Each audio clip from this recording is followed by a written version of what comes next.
Na starém Bělidle bylo lautr hovno co dělat. Bylo parné nedělní odpoledne. Pes Sultán a Týr leželi na zápraží a líně si lízali kulky, mlaskajíce přitom.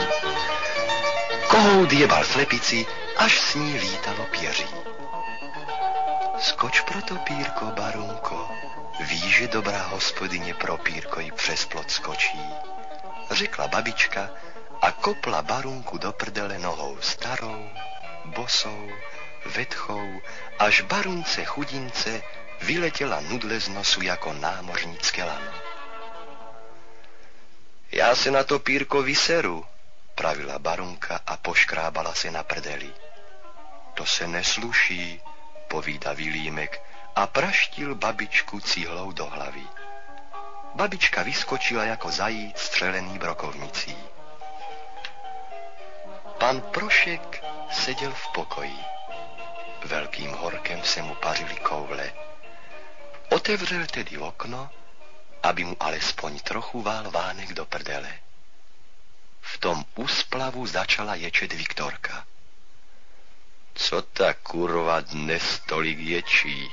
Ptal se pan Prošek. Inu, to víte, povídá moudře babička. Když ji svrbí, je to horší než podebraná pata.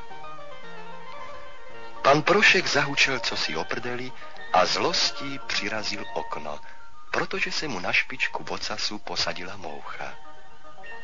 Najednou zahučel kočár. Do myslivny přijela komtesa. Smím vám políbit ruku? Ptal se pan Prošek. Políbte mě třeba prdel, s úsměvem odpověděla komtesa.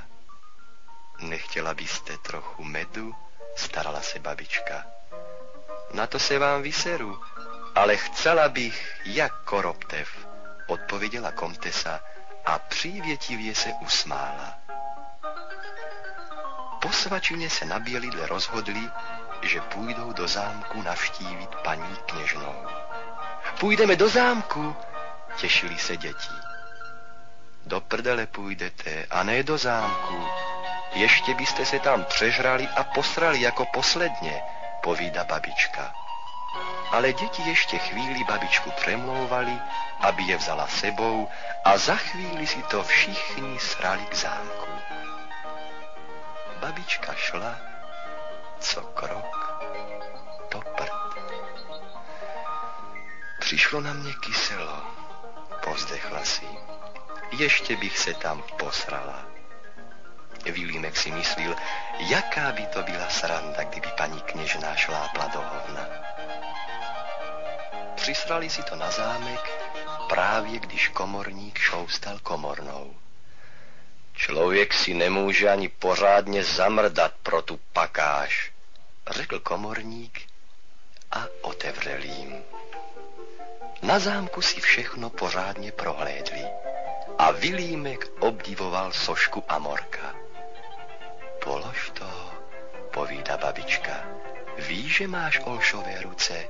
Ale sotva to dořekla, Amorek byl na sračku. Všichni se dali honem do slepování. Babička chtěla právě přilepit čuráčka, když v tom přišla paní kněžná a povídá. Ten kousíček přijde přilepit směrem dolů a ne nahoru. Chvíli se o tom s babičkou dohadovala, až to babičku nasralo a povídá. Paní kněžno, já viděla už něco čuráků, ale všechny byly nahoru. Paní kněžna smutně odstoupila k oknu a vzdychla si. Šťastná to žena. Když se s kněžnou rozloučili, srali si to domů. Jen komorník za nimi křičel. Ještě mě sem jednou přijďte a nakopu vám do prdele. A prásknul dveřma. Babička si lekla a posrala se. Vilímek měl radost, že to babičce vyšlo. A nedělní odpoledne na starém Bělidle bylo v prdeli.